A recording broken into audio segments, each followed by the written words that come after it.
بسم الله الرحمن الرحيم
Assalamu alaikum.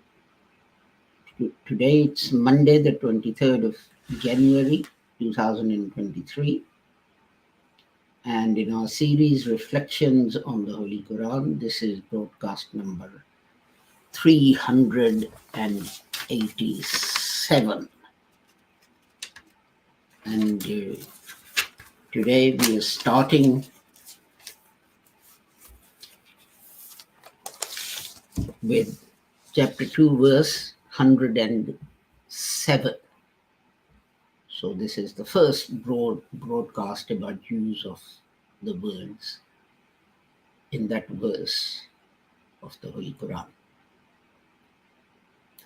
Just to remind you that these broadcasts are brought to you by LASER, Lahore Ahmadiyya School of Education in Religion, which is a department of the Ahmadiyya Anjuman Islam of Lahore. The Ahmadiyya movement was established by Hazrat Mirza Ghulam Ahmad, who taught that although other people say that after the Holy Prophet Muhammad, another prophet can come, but this is not correct because the Holy Quran says that the Holy Prophet was Khatamun Nabiyyin, seal of the prophets, and the Holy Prophet Sallam said, Ana Khatamun Nabiyyin la Nabi Abad. I'm Khatamun Nabiyyin and there is no prophet after me. So now no prophet can come, whether old or new. And he taught that the hadiths which speak of the coming of a Messiah and Mahdi, they are not two people who are going to come, but two aspects of the personality of a Mujaddid or reformer. Because when the Holy Prophet recited this verse of the Holy Quran, that I am the seal of the prophets, then his companions became very worried and they said, what will happen now if Muslims need guidance? Previously, prophets used to come. And the Holy Prophet explained that now Mujaddids, reformers, will come. He said God will send Mujaddids. And these are two aspects of the work of a Mujaddid, which are metaphorically called Messiah and Mahdi. And Hazrat Mirza Ghulam Ahmad further said that Muslims hastily, on smallest differences, start calling each other kafirs and heretics and such things.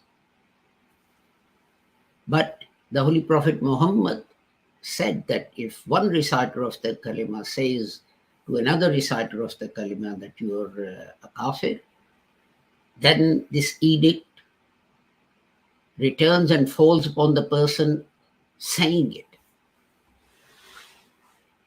So we mustn't call each other kafirs and heretics and out of fold of Islam and so on. Hazrat Mirza Ghulam Ahmad further taught that others say that the fundamental source of our knowledge about religion is the hadiths. But Hazrat Mirza Ghulam Ahmad taught that the order of using the sources that we have is that the Quran is topmost. And then comes the Sunnah, or the actions of the Holy Prophet Muhammad, what he did. And then comes hadith, or sayings of the Holy Prophet Muhammad. And then after that, we have ijma and ijtihad and other things. Hazrat Mirza Ghulam Ahmad also taught that although others say that some prophetic revelation has been missed out from the Holy Quran, and some that is in the Holy Quran is abrogated, this is incorrect.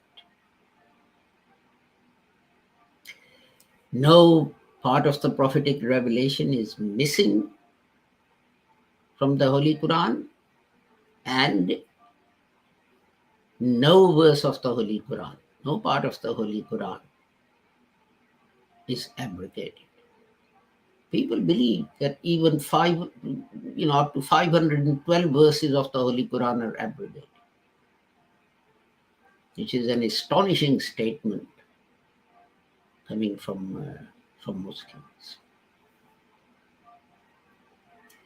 And Hazrat Mirza Ghulam Ahmad taught that jihad is a duty of every Muslim, but jihad as defined by the Holy Prophet Muhammad, who, when returning from fighting, said that Muslims were returning from the minor jihad to the major jihad, and explained that major jihad is jihad bin nafs, or jihad against your own soul, against your own desires, which want to lead you astray on the wrong path.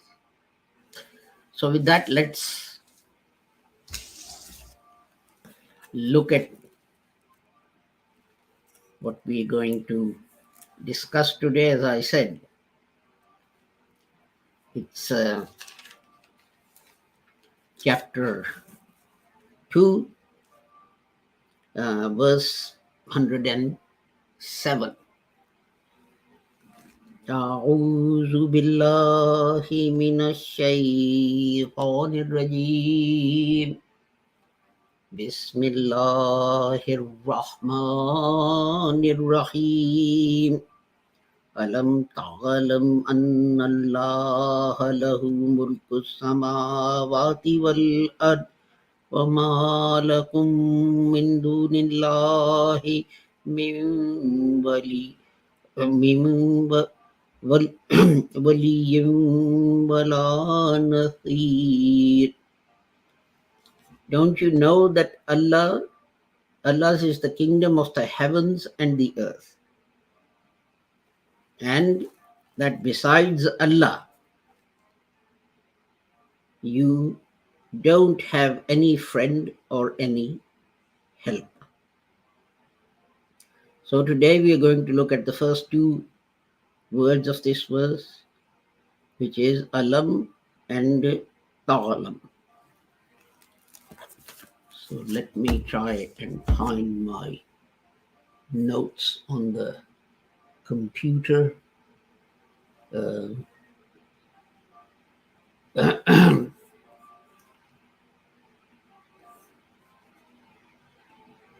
Here we are. The first word is alam, and it has two parts, but technically grammarian would say to you that it has two morphological segments. The first word is hamza, or what we call alif in Urdu, and that is added to something when you want to ask a question. If you want the technical term, it's the prefixed interrogative.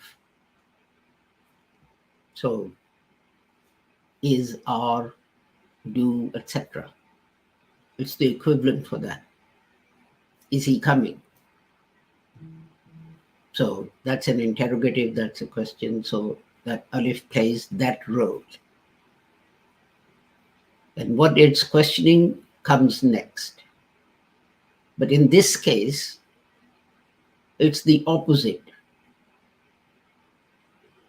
So it's the negative.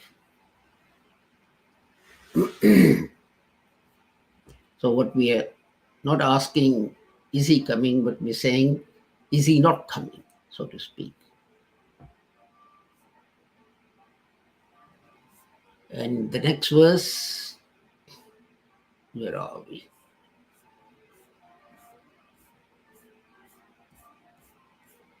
Let me find the thing.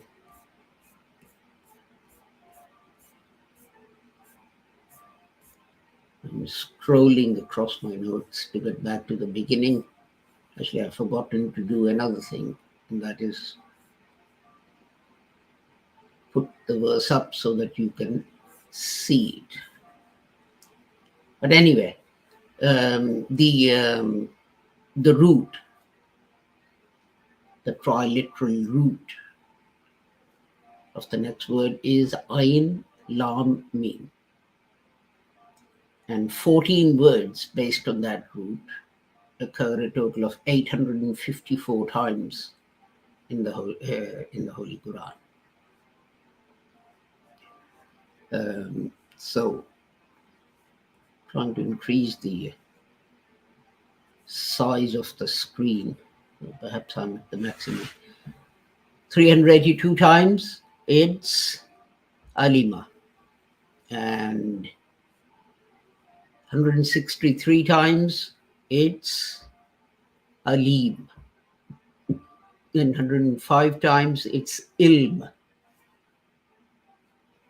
And 73 times, Alameen.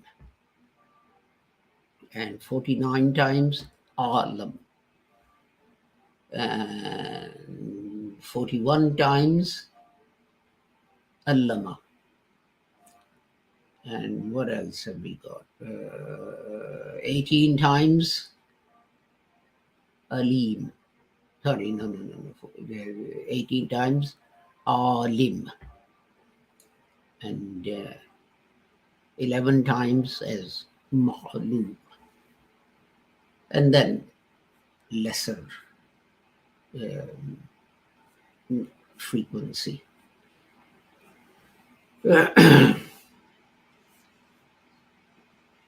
And people who speak Urdu, for them it'll be easy because it's basically ilm, knowledge, knowing. But the interesting thing is the word for universe, Alameen, Alhamdulillahi Rabbil Alameen, is related to this.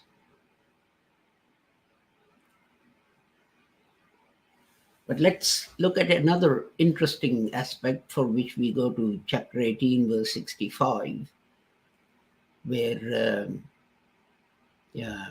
Holy Quran says, وَعَلَّمْنَاهُ مِن لَدُنَّا عِلْمًا قَالَ لَهُ مُوسَىٰ هَلْ أَتَّبِعُكَ عَلَىٰ أَن تَعَلِّمَنِي مِمَّا عُلِمْتَ رُشْدًا.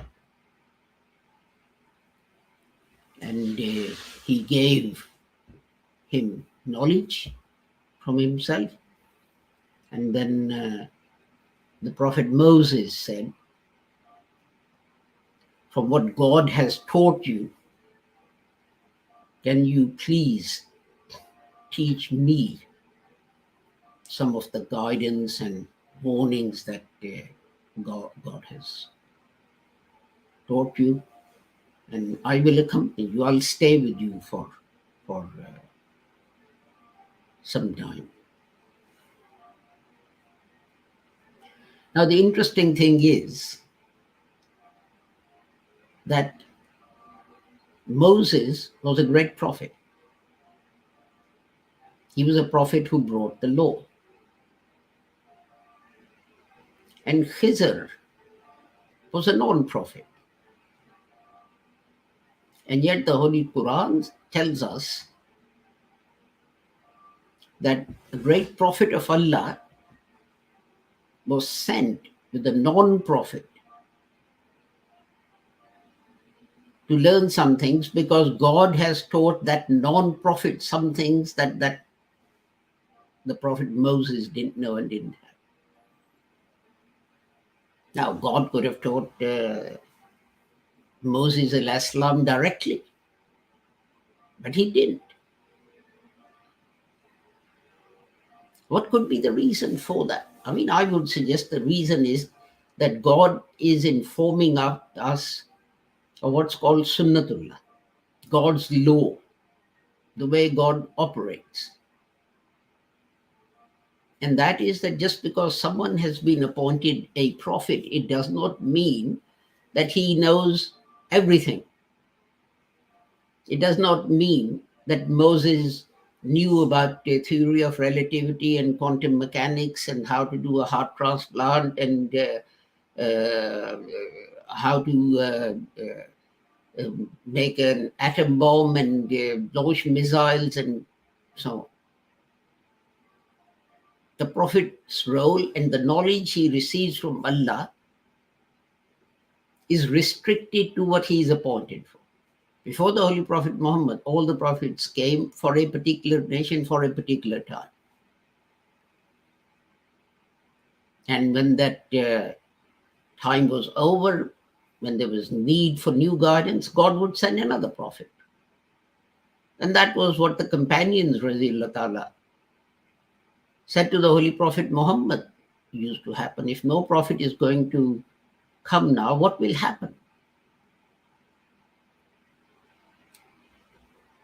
But the point I'm trying to make is that sometimes people think that just because someone is a prophet who knows about everything. You know, the Holy Prophet saw some Ansar. As you know, Ansar were farmers and the Quraysh were traders. And he saw that, you know, Ansar was taking something and rubbing it on date palm plants and dates and so on. And he said, "What are you doing?" And they said, "Well, if you do this," it's a kind of first instance of artificial insemination that is recorded in history. That Ansar was taking the pollen from one date palm to another and rubbing it on it. And they said, when we do this, we get a bigger crop. So the Holy Prophet just commented and he said, "Well, it looks a bit unnatural and odd to me that you're doing this." So they stopped doing it. And the following year or the following crop was less than the previous one. So they went and complained to the Holy Prophet Muhammad sallallahu alaihi wasallam.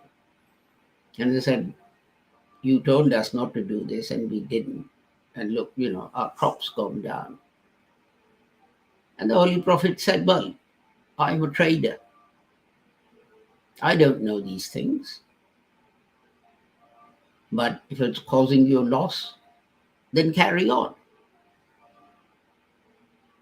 And the Holy Quran has set Sunnatullah, God's law, for us to read and understand. That just because someone is a prophet, it doesn't mean to say that he knows everything about everything. Moses couldn't do heart transplants or anything else related to medical science.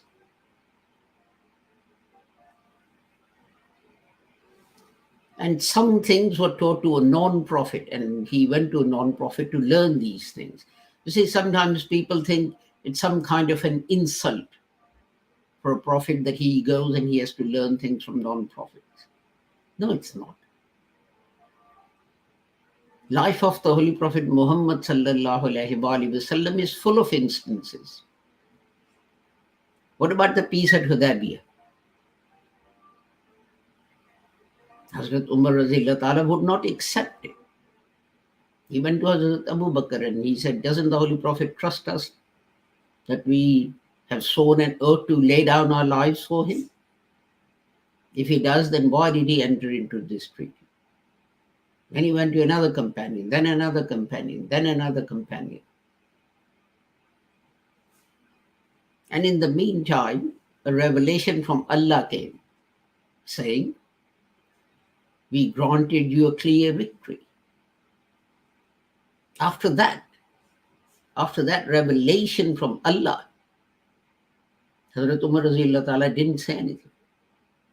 He just became quiet.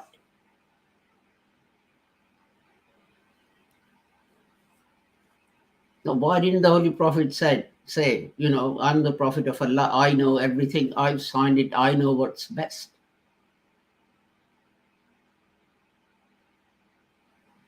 And was Hazrat Umar Razillah Ta'ala, Na'udhu being rude with the Holy Prophet Muhammad? No, he wasn't. He was trying to understand something. So this is why he was asking everyone why the Holy Prophet did something. And then God explained, told everyone, you can't see it, but this is a clear victory for you, as you will see. And so it was. Without any further bloodshed and so on and so forth, Islam spread across what is now Saudi Arabia like wildfire. Muslims had peace in which to put their message across to other tribes and so on, inhabiting what is now Saudi Arabia.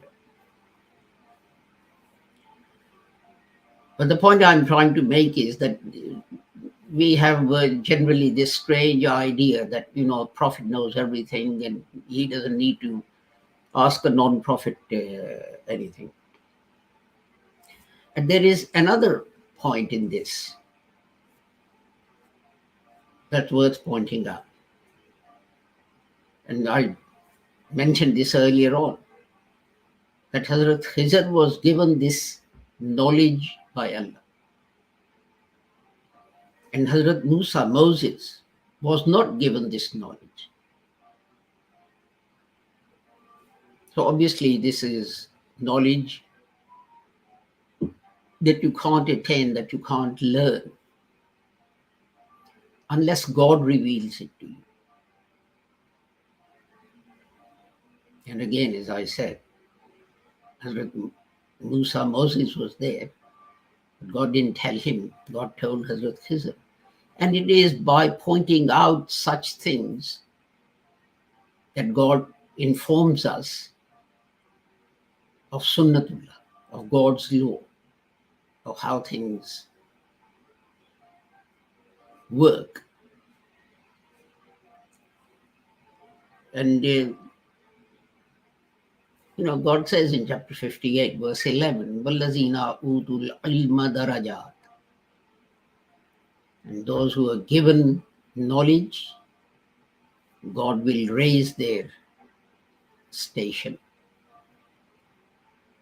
And that also hints at the fact that different scholars, etc., achieve different stations. Because the more knowledge you have, the higher your station is going to be. But another interesting thing is that the word Alameen, as I said earlier on, Alhamdulillahi Rabbil Alameen. Alameen comes from the same root. Ain Lam Mim, ilm. And the reason for that is that We cannot see God. The only way we can recognize that there is a creator is by studying his creation, studying the Alameen, the universe.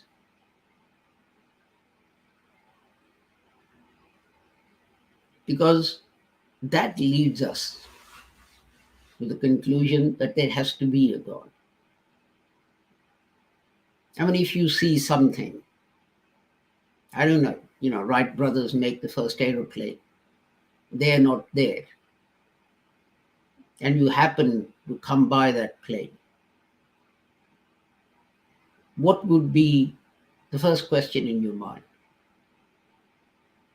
Would it be that some spontaneous action or reaction has created this machine? No. The first question in your mind will be, who made it, what does it do, and why has it been left here? So when you see something and you study it,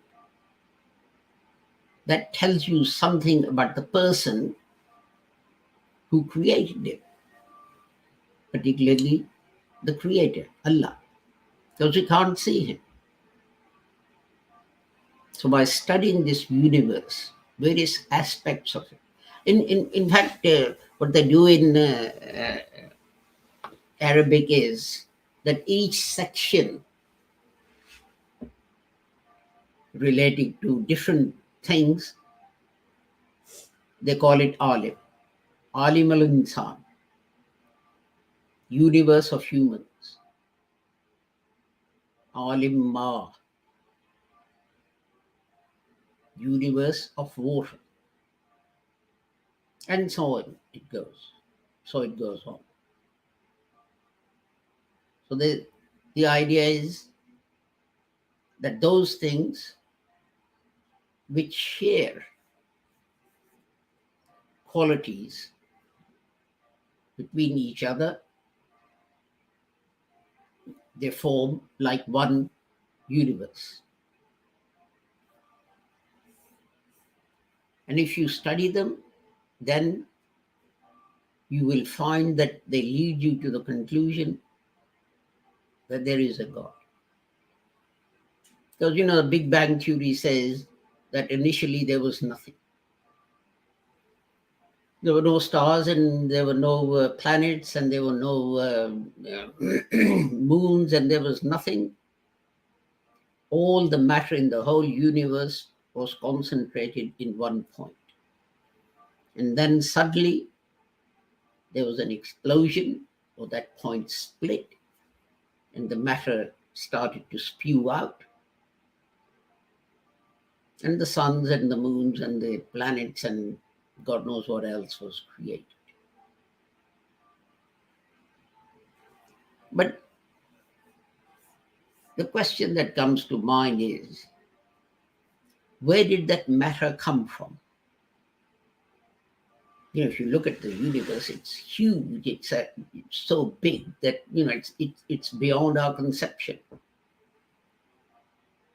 Where did so much matter come from? Who created this matter? Just like the plane Wright brothers manufactured and left. Is it what's more believable? That someone made that plane and left it there? Or it just appeared? The same way about matter. Is it more believable that some creator created it? Or is it more believable that it was just there? How? Where did it come from? Why was that big explosion? What caused the explosion? And there are 1,000 other questions. And I find it very strange that people find it easier to believe that there is no God than believe that there is a God. Surely the easier thing to believe is that some creator at some stage, at some time, thought of and created this large universe with everything in it. And this is interesting that the word for the universe, the creation, falls within the same family as ilm or knowledge. In other, as I said, alim al-insan, alim al-haywan, they're all called alims. Like encyclopedias of knowledge about a particular thing. Alim al-insan, all the knowledge about human beings. Alim al-haywan, all the knowledge about animals, etc., etc. Because it's in these things, all I would add to that is Alim al-nabat,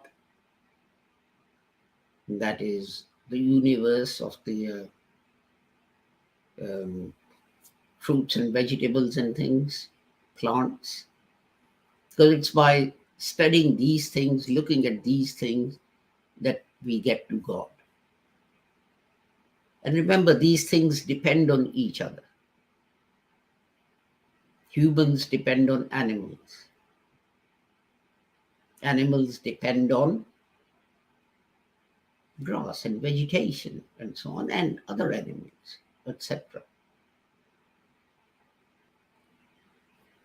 And if you study each, it will teach you to, study of vegetation will lead you to animals, and you study animals and they'll lead you to human beings and so on.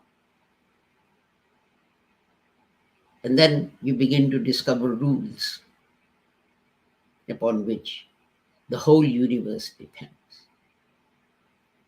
And you begin to realize that, for such a complex system to evolve, some creator must have set it up so that it operates in this fashion. With that, I take my leave of you.